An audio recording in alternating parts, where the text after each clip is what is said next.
الحمد للہ وکفا وسلام علی عبادہ الذین اصطفیٰ اما بعد بسم اللہ الرحمن الرحیم۔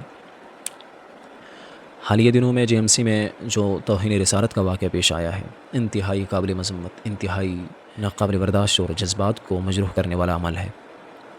دیکھیے، ایک مسلمان کے نزدیک نبی اکرم صلی اللہ علیہ وسلم کی عزت، حرمت سب سے بڑی متاع ایمان ہے۔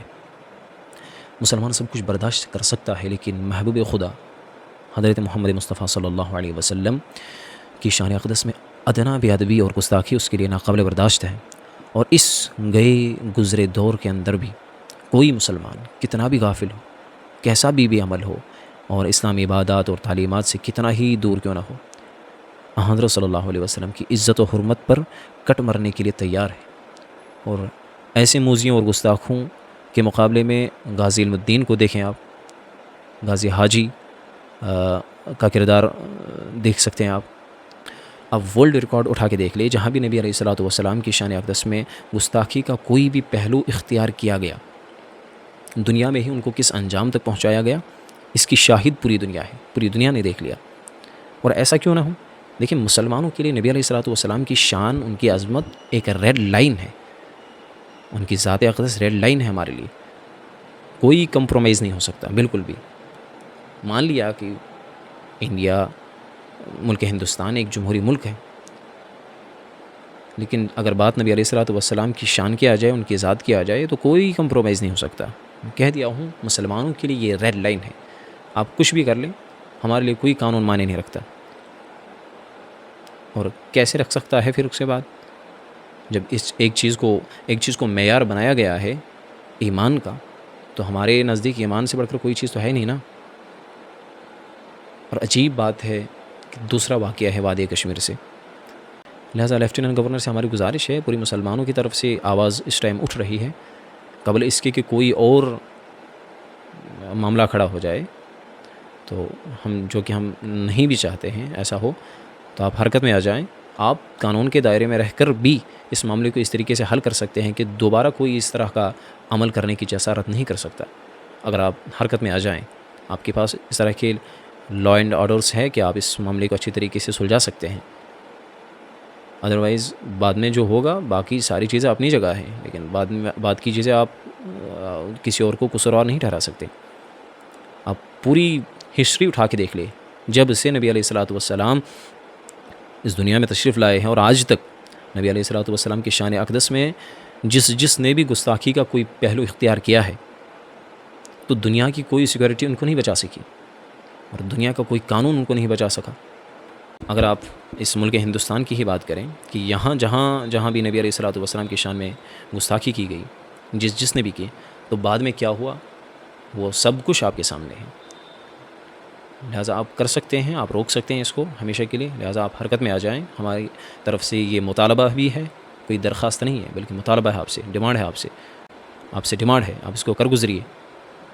دیکھیے، یہ ایک ایسا سینسٹیو ایشو ہے کہ اس کے لیے کسی مولانا یا کسی مفتی یا کسی خطیب یا کسی مقرر یا کسی واعظ کو ممبر پہ چڑھ کر اس بات کو کہنے کی ضرورت نہیں، یا اس پر عوام کو انکریج کرنے کی ضرورت نہیں کہ دیکھیے کہ فلاں جگہ نبی علیہ الصلوۃ والسلام کی شان میں گستاخی ہوئی ہے، لہٰذا اب مسلمانوں کو یہ کرنا چاہیے۔ بالکل بھی نہیں، اس معاملے میں ہر کوئی مسلمان آزاد ہے، کوئی کچھ بھی کر گزر سکتا ہے۔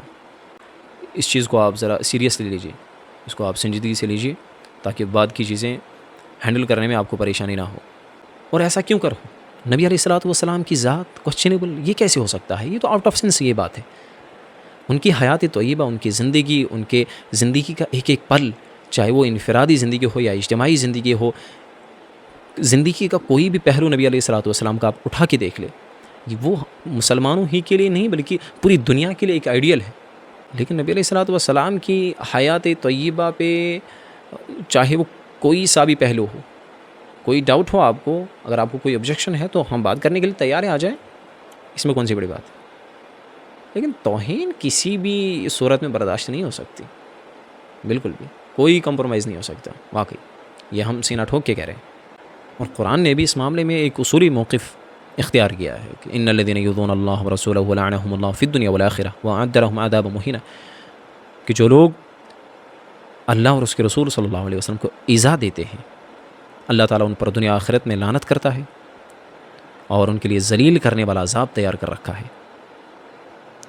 اسی طریقے سے ملعونین اینما ثقفوا اخذوا وقتلوا تقتیلا سنت اللہ فی الذین خلوا من قبل ولن تجد لسنت اللہ تبدیلا۔ احادیث مبارکہ ہے، حضرت علی رضی اللہ عنہ سے ہے، کہتے ہیں کہ من صب نبیا قتل ومن صب اصحابہ جلد، کہ جو رسول اللہ صلی اللہ علیہ وسلم کو برا بلا کہے اسے قتل کر دیا جائے، اور جو صحابہ کرام کو برا بلا کہے تو اس کے کوڑے لگا دیے جائے۔ اور انہی سے یہ بھی روایت ہے کہ نبی علیہ الصلوۃ والسلام نے فرمایا کہ من صبنی فاقتلوہ، جو مجھے گالی دے اسے قتل کر دو۔ تو ان ساری چیزوں کو کیسے بدل سکتے آپ؟ جو قرآن میں جو صاف مینشن ہے، احادیث مبارکہ میں جو صاف مینشن ہے، ہم بدل تو نہیں سکتے نا۔ یہ کون سی ایک عقل مندی کی بات ہے؟ ہمیں تو اس چیز کو کر گزرنا ہے۔ اس پر ان احادیث مبارکہ میں جو میں نے ابھی تلاوت کی ہے، اس میں لفظ سب آیا ہے۔ سب کے معنی کیا ہے؟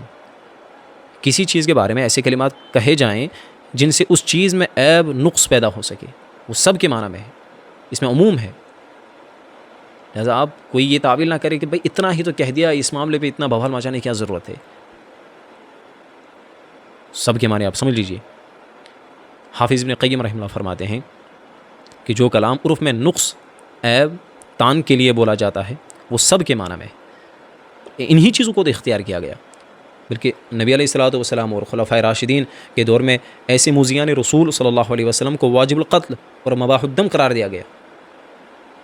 ہم ان ساری چیزوں کو تو بدل نہیں سکتے نا، یہ ہماری اصولی چیزیں ہیں۔ ابن الخطل کا واقعہ مشہور ہے کہ اس خبیث کو توہین رسالت کے جرم میں عین اس وقت قتل کیا گیا جو وہ غلاف کعبہ سے لپٹا ہوا تھا۔ یہ تو بخاری کی حدیث ہے۔ عبداللہ ابن سعد کا واقعہ بھی ایسا ہی ہے، جو مرتد ہوئے تھے اور بعد میں تائب ہو کر نبی علیہ الصلوۃ والسلام نے ان کا اسلام قبول کرنے میں دیر تک توقف اختیار کیا، تو بالآخر ان کی بیعت قبول فرما لی اور صحابہ کرام سے فرمایا۔ تم میں سے ایک آدمی بھی ایسا نہیں نکلا کہ جب میں نے اس کے اسلام قبول کرنے میں توقف اختیار کیا کہ تم میں سے ایک آدمی بھی اٹھ کر اس کو قتل کر دیتا۔ کوئی نہیں اٹھا تب تک۔ ابو رافع یہودی کو اسی جرم میں جہنم رسید کیا گیا جس کا واقعہ صحیح بخاری میں موجود ہے۔